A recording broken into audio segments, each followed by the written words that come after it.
All right, so you guys, we're gonna sketch y equals x squared and y equals 3x squared on the same point of plane. And then we're gonna kind of compare them to each other and see what, if there's any similarities or differences that we can observe. So the way we're gonna sketch this is by doing a t-table. Remember the good old x and y. So here we're gonna do y equals x squared, we'll do that in blue. And in order to make a t-table, normally we would start at 0, 1, and 2, but because we have this quadratic, we need to start with negatives.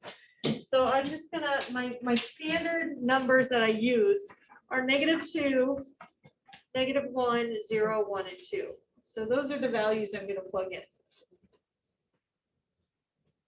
Okay, now what I'm doing is I'm squaring it. So that's -2 squared. What's -2 squared?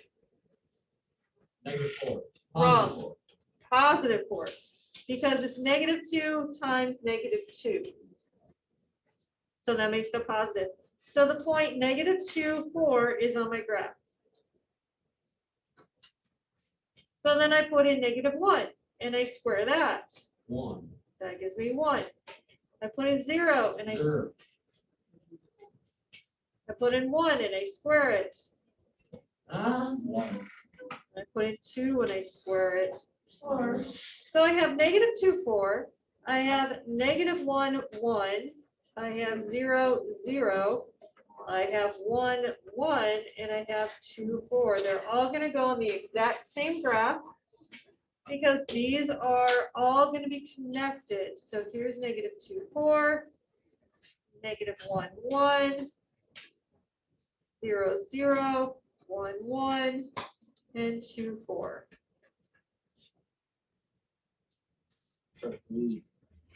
It is kind of a V or a U shape. A V is more straight. This kind of curves. Okay, now that was y equals x squared. So now I'm going to change colors.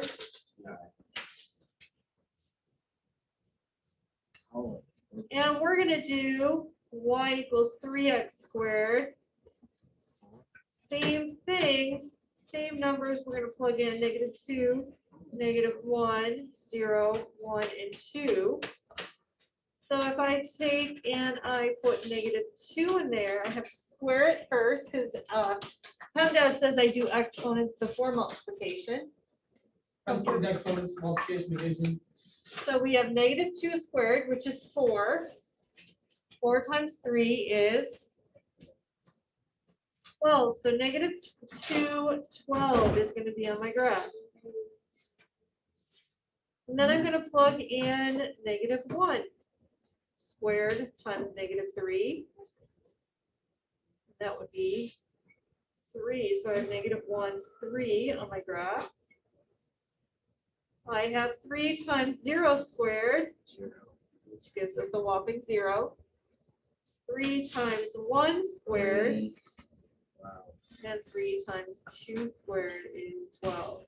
So we have 0, 1, 3, and 2, 12.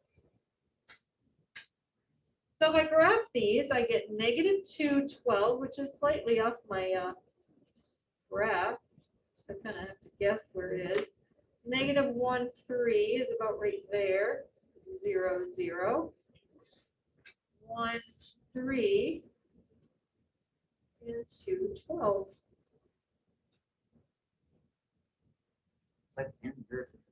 What the heck? Okay, so how are the graphs alike? They're both V's or U's. Let's call them U's. Yes, Cole? Was that what you were going to say? No, I was gonna say it's kind of looks like an alligator with like laser beams. That's how I would. They both open up. Anything else that is the same about them or alike? Yeah. They're equal on each side. Symmetric. Yeah, that's what it's equal. Good job. Oh, right. Smart. What else? They have the same real number. they have the same middle number. You know what that's called? A Parallel. vertex. Oh, yep. So right here at 0, 0, that's the vertex, and they both share that same point. Yes, Cole? Do you always need 5 numbers? When you're doing these, yes. But the goal here, hopefully, is that I'm going to show you how to graph these without having to do the t-table. Because we're going to look at the patterns and we're going to see, because it's not really graph, it's a sketch. That means you're just, yeah, you're just kind of doing an approximation graph instead of an exact graph. Okay, now how are these two different? One's bigger, Okay, and what do you mean by bigger? like Wider. the U is bigger. Ooh, wider versus narrower. That's going to be a term we're going to be using for these. Narrower.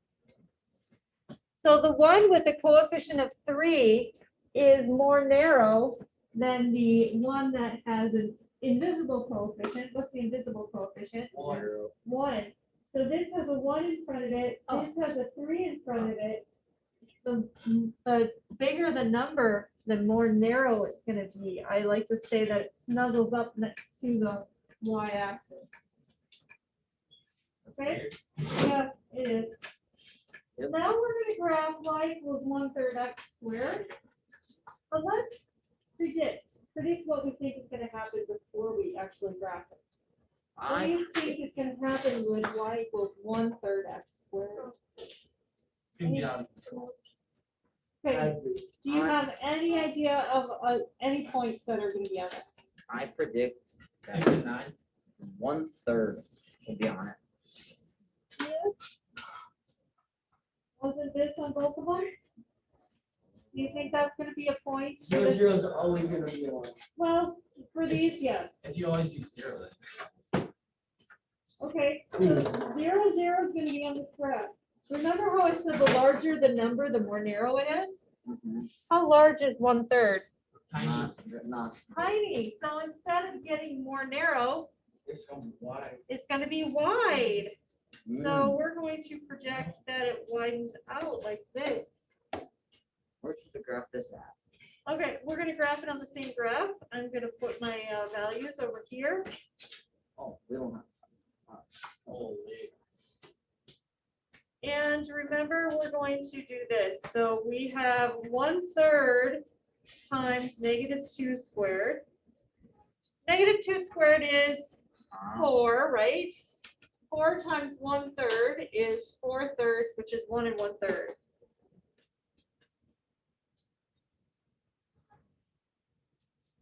All right, what's 1/3 times -1 squared? 1/3. What is 1/3 times 0 squared? 0, 0.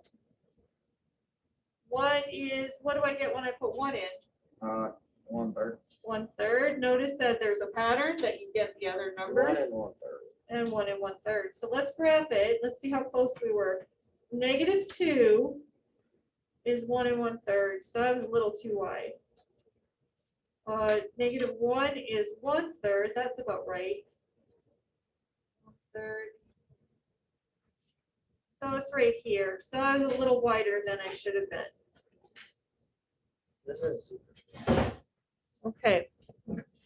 So here's what we know. Maybe. When we graph these particular quadratics, and by the way, it's a quadratic because remember what a quadratic was from the degrees? I have a degree of 180. 2.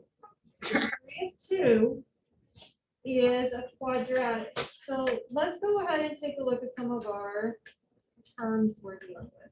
Quadratic function is a function that can be written in the form y equals ax squared plus bx plus c. Now notice the ones we were using were basically y equals ax squared. There was no bx and no c. We're going to be dealing with the b tomorrow, and we'll deal with the c at the end of this lesson. Oh. because each one of them does something differently with our graph. But right now, we're focusing in on that A. So do you remember what I told you about the letter A? When that number gets bigger, what happens to our graph? Narrower. Right. There's another thing that A does to our graph, but I'll go over these definitions first. Parabola. The shape, that U shape of the graph, is called a parabola.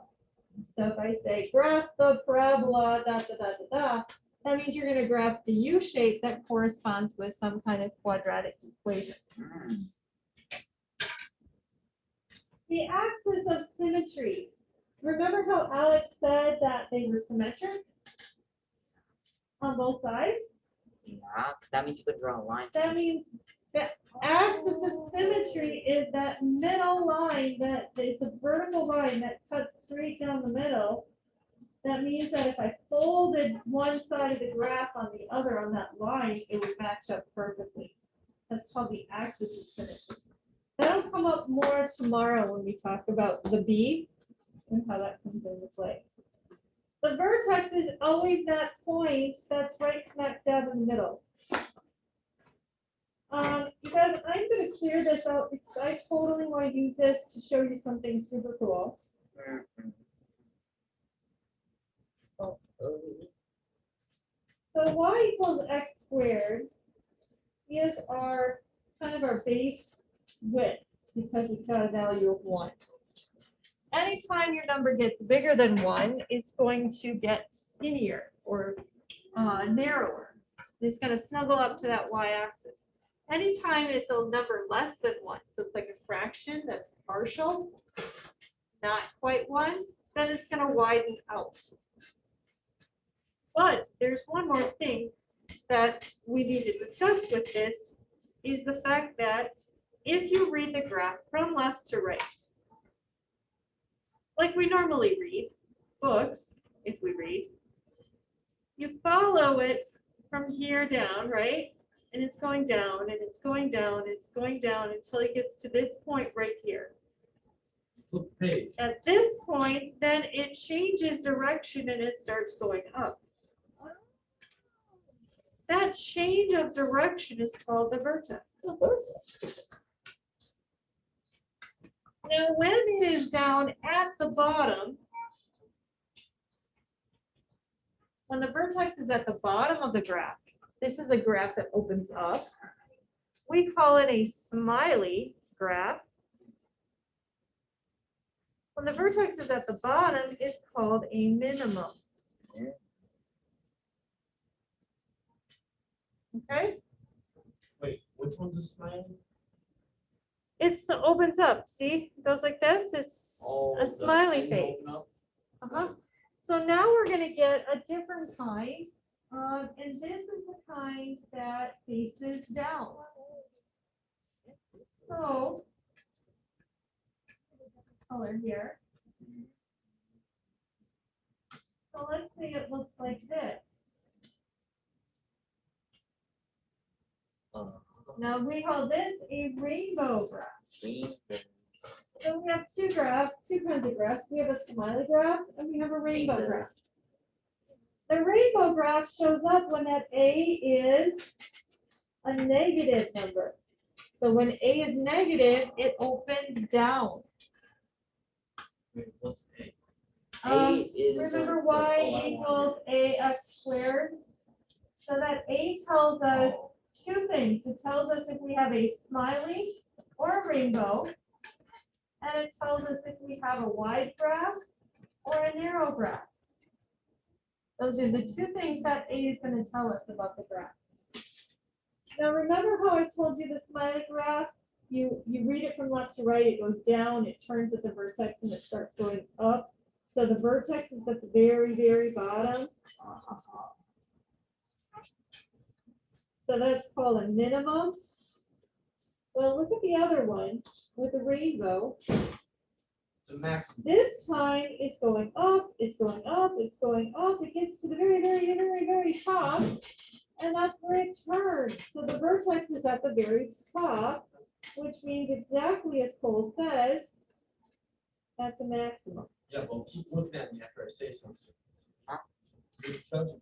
Okay, I want to know why there is a contention between Bo and Cole right now. Yes. You know, I was jealous that Cole knows how to do it, and he doesn't. I feel like Alec is part of the contention. Oh, I feel like Alex is just like bell ringer. I just rung the bell right in my head. I feel like there is like not very nice vibes going on and it needs to stop. Oh, no, it's all good vibes. Maybe both stop judging. Because both wrong installed. Because what? Evidently, I installed. He vandalized the school property. Wow. Yeah, he did. Okay. Even asked him to kill it. All right. Anyway, you guys, some students really struggle with keeping the minimums and the maximums straight. So if you can think about it as this vertex right here, this guy right here is at the lowest part of the graph, the lowest part. Low goes with minimum. Think of it this way. If you have mini chocolate chips, they're super, super duper small, right? This is the smallest value. If you go here, it's at the very, very, very top of the graph. It's at the highest point. Do you know what the highest security prison is called? Maximum Yes. security. That's Maximum the most security. So this is at the highest because it corresponds with a maximum. Did you hear that? Cole, Just was Pope. stop, or you'll have to go explain to Mr. Workey why you're acting like this. Obnoxious. I've been sleeping a little bit. It's a gift, huh? How to be obnoxious while you're sleeping. You know, that's called snort. That's some serious, like, Dang, All right, so you guys, we talked about a quadratic function in the form of y equals ax squared plus bx plus c. We talked about the parabola being the name of the shape of that graph. We talked about the axis of symmetry. That's the line down the center that if you folded it, it would look exactly the same on both the left and the right side. The vertex is either at the very lowest point or the very highest point. If it's at the lowest, it's called the minimum. If it's at the highest, it's called the maximum. All right, so what kind of problems are you going to see on your homework today? First of all, let's look at example 1. It says identify the vertex of each graph and then tell whether it is a minimum or a maximum. So we got to find the point where that graph turns. Where is the turning point of the graph? So for letter A, Ethan, what's the point where where it turns? What's the very middle of that graph? You want me to make it bigger? Yeah.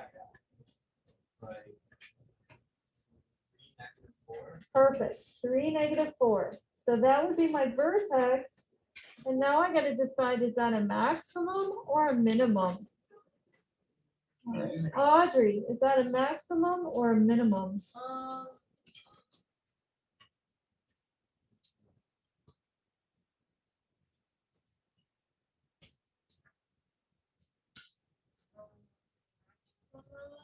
Okay, where is the vertex? Is it at the high point of the graph or at the low point? of the- No, it's minimum. Right, exactly. You got to look and see, is it at the highest point or the lowest point, and then choose a word that corresponds with that. Okay, so letter B, Anthony. I know you're so excited. Tell me what that point where the vertex is, please. You should look at your paper or look at the graph up here. No, no, he's got one of his own. Cole, no. Okay, sure, it's a maximum. Okay, Austin, tell me what the vertex is. -6, 6. So you guys, some of the problems you're going to be doing today look like this. You need to state what point where the vertex is, and then you also have to state whether it's a min or a max. Sounds pretty easy, right? This part does. Yep, it's not all of it like this, unfortunately. We get a little harder stuff. Is it on paper? It is on paper. Is it online too? It is online also. Nope. Okay, so we've got a few more to do, so let's get through them. We need to make a t-table and graph the quadratic function y equals 1/2 x squared. So I'm gonna make a t-table here, and I'm gonna plug in my normal values for x. What are the values that we're plugging in most of the time for x? Let's see, Nicole, what values do we keep plugging in over and over again? -2. Yeah, -2, -1, 0, 1, 2. So I know the 5 is more than you're used to, 5 is more than you want to do, but because it's a turning graph and not just a straight line, you have to choose negatives and positives. Okay, so when I plug it into this 1/2 x squared, if I put -2 here, remember I have to do the exponents first. So -2 squared is, reckon? What's -2 squared? Is it gonna be like 1 or? Okay, so yeah, -2 squared is 4. 4 times a half. What's 4 times a half? 4. What's half of 4? Right. Okay, so now we put in -1. So -1 squared, and then we multiply by half. Nash, what do we get there? -1 squared.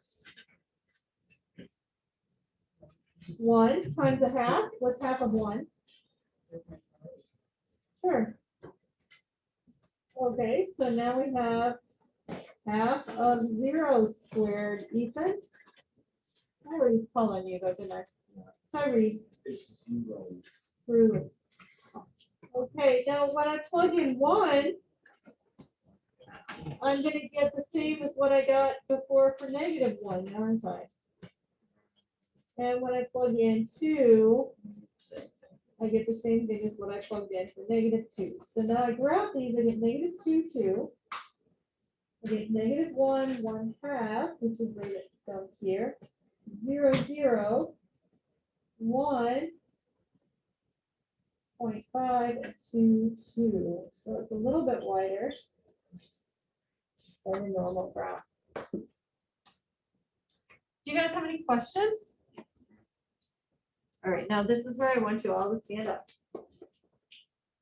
Everybody gets to stand up. Everybody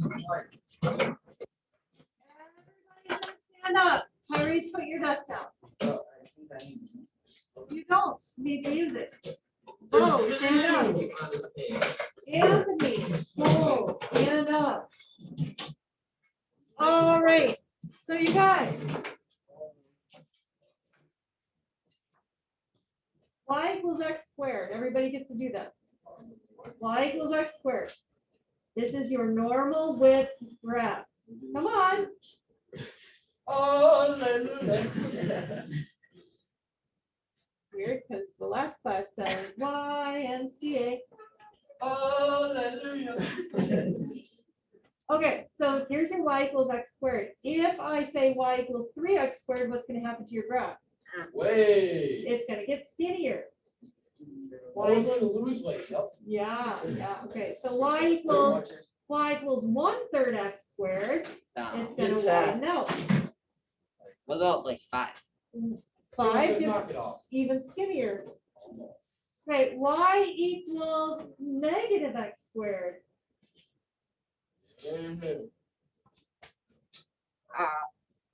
You're too wide, too wide. Okay, this y equals -x squared is just a normal width. Y equals -0.25 x squared. Y equals -16 x squared. My arms are getting tired. And my legs. Okay, you can sit down now. Good. All right. Remember how I told you in the beginning that we don't always have to do an XYT table for all of these if we understand how the graph is affected by the number in front of x squared at A. So it says using the graphing calculator, which we're not going to do, we're just going to use our brain. Come on. Well, I was going to, but you guys, your calculators on your iPads don't have the graphing app like it used to. It does. So this is supposed to say f of x equals -4x squared. So we're gonna sketch that. I'm gonna do this, the plane thing, the coordinate axis in black. Oh, that's what they do. Okay, so in orange, I'm gonna graph this. First of all, where's the vertex? 0, 0.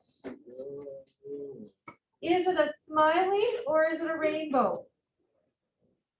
Rainbow. Rainbow, because it's negative, right? So it's upside down, it faces down. Is it wide or narrow? Narrow. Narrow. So our vertex is at 0, 0. It is a rainbow, so it's going to open downwards, and it is narrow. And we're just sketching.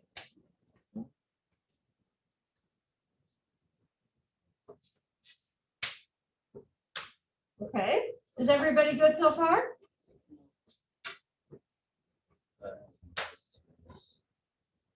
Now let's try this one.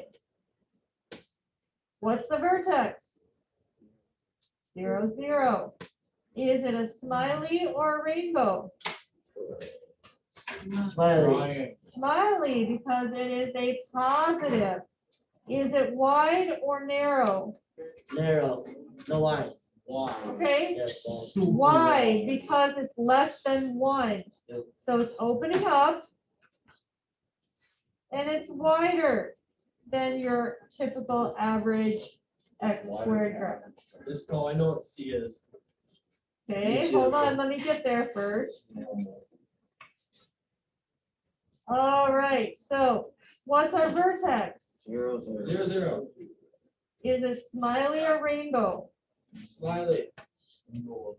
Is it wide or narrow? Narrow. What? It's not. It's neither, Yeah, it's because it's a pretty even. normal graph. So here's our, so it's gonna be just a normal width. Yep, I got that on my iPad. Okay, so the question is, hey, Cole, Yeah. you're not gonna be able to use the iPad on your quiz. What?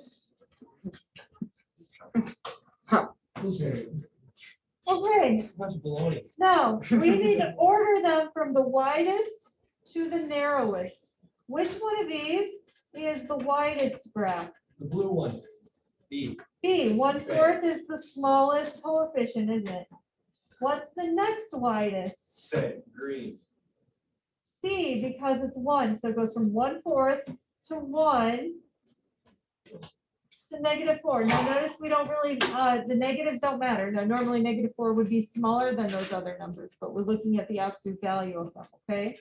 So it'd be B, C, A. All right, so Stop. now we're gonna, No.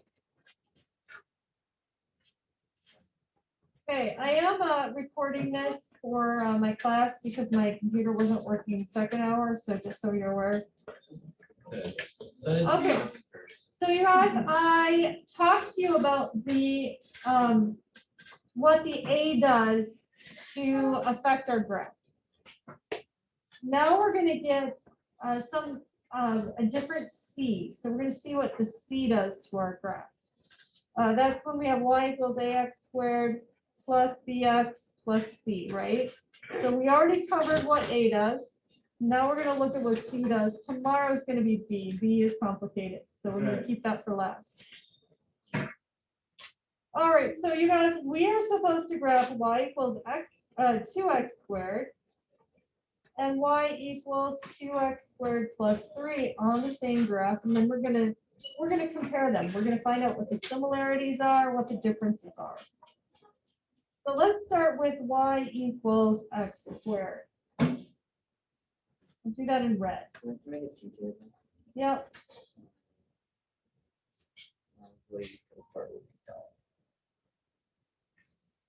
So -2, -1, 0, 1, and 2. So if I plug -2 in for x, I get -2 squared, which is 4. 4 times 2 is 8. I plug -1 in, square it. Dustin, -1 squared times 2. 0 squared times 2, Ella. 0 squared times 2. 1 squared times 2, Zoe. 2. 2 squared times 2, Abby. So we have -2, 8. We have -1, 2. We have 0, 0. We have 1, 2, and we have 2, 8. So there's our parabola for y equals 2x squared. Now we're going to do the same thing, but this time we have y equals 2x squared plus 3. So we have -2, -1, 0, 1, and 2. So if I plug -2 in here, square it, multiply it by 2, and then add 3, what do I get? Anybody? 11, thank you. Then I'm going to plug -1 in here. Anybody know what I get? 5. If I plug 0 in, 0. 3. I get 3. If I plug 1 in, and 11. So I get -2, 11. I get -1, 5. I get 0, 3, 1, 5, and 2, 11.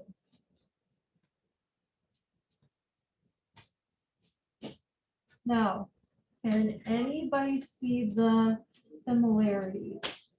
Cooper. Numbers. Same. Same Width. graph, same width, Different vertices. different They just blow-offs. vertices. It's actually the exact same graph, only it's been moved up 3 units. Look at the 2 equations. Plus 3. Plus 3. That means you take that same graph and you just move it up 3 spots, and there you go. If it was -3, would it be down 3? Yeah, absolutely. So it would still be, so if we had y equals 2x squared minus 3, it would still be a positive smiley face. That's steep. But it would be down 3 and it would look like that. Okay? The last problem is the most fun. Oh, it's not far. Oh, yes, yes it is. It's 10 minutes. It says, you see this right here? This graph, this equation? That is the start of understanding the rocket velocity equations that we're going to be using to see how high the rocket goes. Okay, so this is important. It says h equals -16t squared plus 24. That's our equation.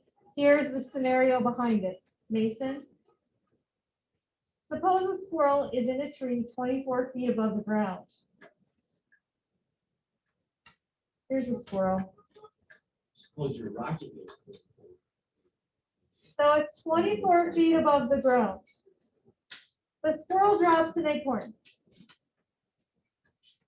The function h equals -16t squared plus 24 gives the height of the acorn in feet after t seconds. So as so many seconds pass, that acorn is falling and it's getting closer and closer and closer to the ground, right? So that h is going to decrease. The T can't be negative.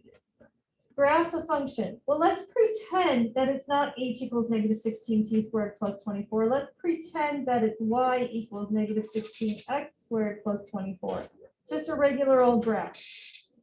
Do I know how to graph this? Yes. Well, what does this number tell me about the graph? Maybe that it's Rainbow and school. yeah, rainbow. It's a very narrow rainbow, right? So what does this tell us about the graph? It's up 24 feet. So here's 24, and it's going to be a narrow rainbow. So that's my graph, right?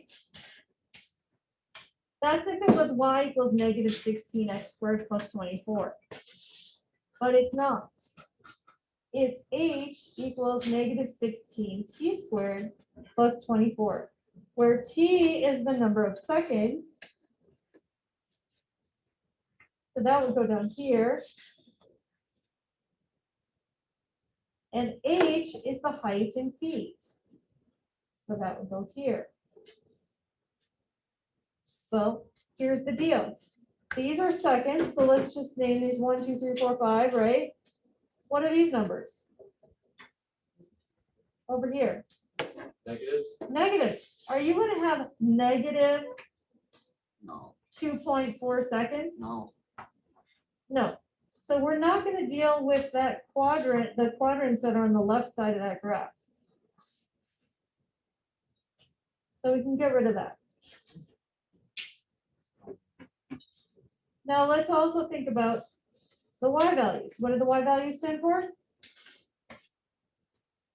Yes. The height in feet. So this would be 24 up here. So 1, 2, 3, 4, 5, 6, 7, 8, 9. What do the numbers down here do? What do the numbers down below the x-axis do? Nothing. What are they? Negatives. Negatives. Is that acorn going to drill through the ground and go negative feet? If it's a Yes. meteor, right? If you angle it correctly, there's a chance it So will. no, our graph is not going to go down here. That means this is the graph of that acorn. That's how high off the ground it's getting. Now, this is one thing that's going to come up on everything we do with those rockets, that negative 16. That's the number that's going to be the A for all of our project equations, because that is the speed of gravity, the gravitational force on an object as it's falling to the ground. It's 6. Negative 16 feet per second squared. If you are doing this in meters, it would be at, I want to say negative 4.9. I think that's the number if it's meters per second squared. That's the gravitational force in the metric system. But we usually deal in feet, so it'd be negative 16 feet per second squared. All right, you guys, do you have any questions on this?